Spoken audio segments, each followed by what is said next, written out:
All right, section 10.4 notes perimeter and area of similar figures. Guys, we talked about similar figures earlier in the year. Make sure that you do remember scale factor because you're going to need that.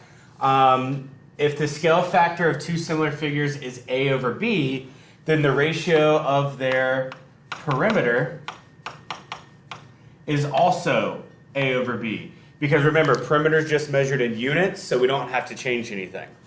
And the ratio of their areas is A squared over B squared, because you can always remember that the ratio of areas is always, or areas measured in units squared. One thing that'll help you remember this that we're going to talk about as we go along is what we call PAV 1, 2, and 3. We haven't talked about volume yet, but we will get to that eventually. But perimeter is always to the first power, so we don't change anything. Area is measured in squared, so we square it. Volume is measured in cubed, so we would cube it. When we get to volume, we'll add that one in, all right? So let's do an example here. Finding ratios in similar figures. It says the ratio of the lengths of the corresponding sides is 6 over 9. And you can see that because you got a 6 here, then a 9 here, which tells us the ratio is 6 over 9. The ratio of corresponding sides are what we call our scale factor. So our scale factor is 6 over 9, but that's actually not what our scale factor is, because remember, whenever we set up fractions, we always want to try to reduce them before we start any work. So if we go ahead and reduce 6 over 9, we get 2 over 3. So our actual scale factor is 2/3. All right, so now we need to figure out what our ratio of their perimeter is, what I call our perimeter ratio. For that, if the scale factor is A over B, then the perimeter ratio would also be A over B, so we get 2/3, nothing changes. Lastly, we need to figure out our area ratio. Remember, area is always measured in units squared, so we take our scale factor, which is 2/3, and we're going to square each number. So 2 squared is 4, 3 squared is 9. So the ratio of our areas is 4 over 9. We're going to need that for certain stuff here in a little bit, okay? When you know the area of one of two similar polygons, you can use your favorite word ever, proportion, to find the area of the other polygon. So we're going to need the area ratio in one area to be able to do that.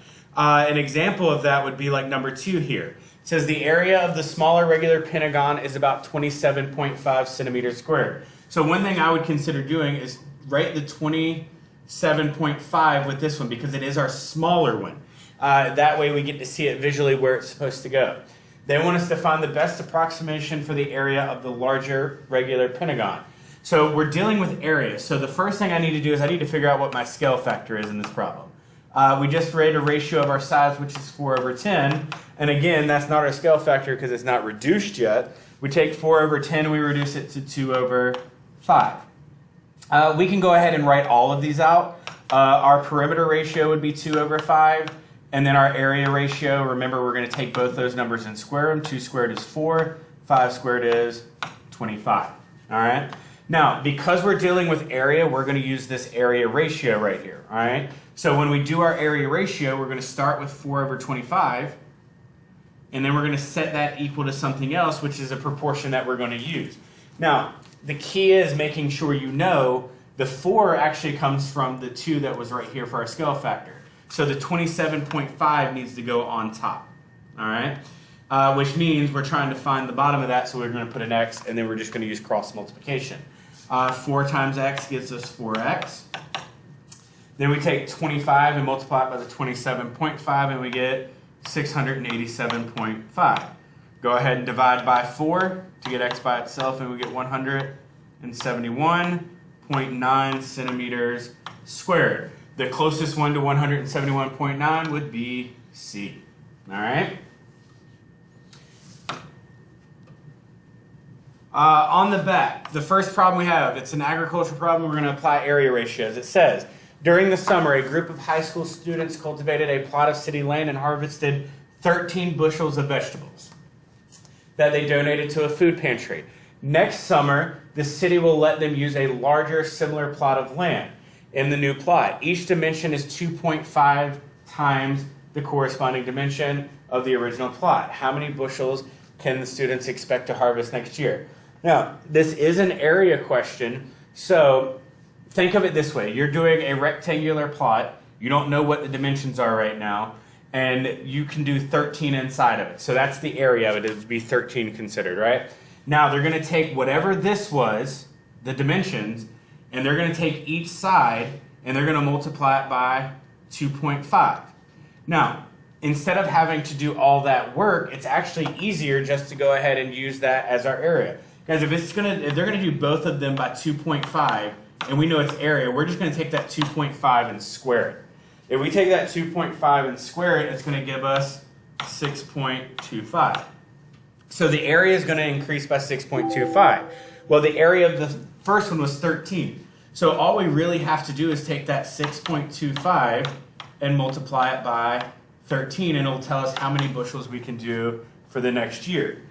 When we do that, we would get 81.25 bushels, and that's what you can use to solve for it. All right, that's what area is good for, knowing if they're going to give us this much more land, we can figure out how much more we can plant, things like that. All right. The last problem we're going to talk about is working this backwards. It says the triangles at the right are similar. What is the scale factor and the ratio of the perimeters? Right now, they're giving us two areas. And this is where a lot of people have the issue is in working it backwards. So are we starting with our scale factor or are we starting with area ratio is the question.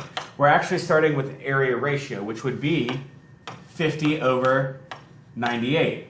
Now, again, before we start anything, we always need to reduce our fractions. So we do 50 divided by 98, math, enter in our calculator, and we actually get 25 over 49 as our area ratio. All right. So now we need to convert that to a scale factor. And then once we know our scale factor, we can convert it to our perimeter ratio. Now, if we're working this backwards and we're trying to find a scale factor, we take each one of those, and normally we would square it to go one way. So the opposite of a square is a square root. So we're going to square root both of those numbers. Square root of 25 is 5. Square root of 49 is 7. So our scale factor is 5 over 7.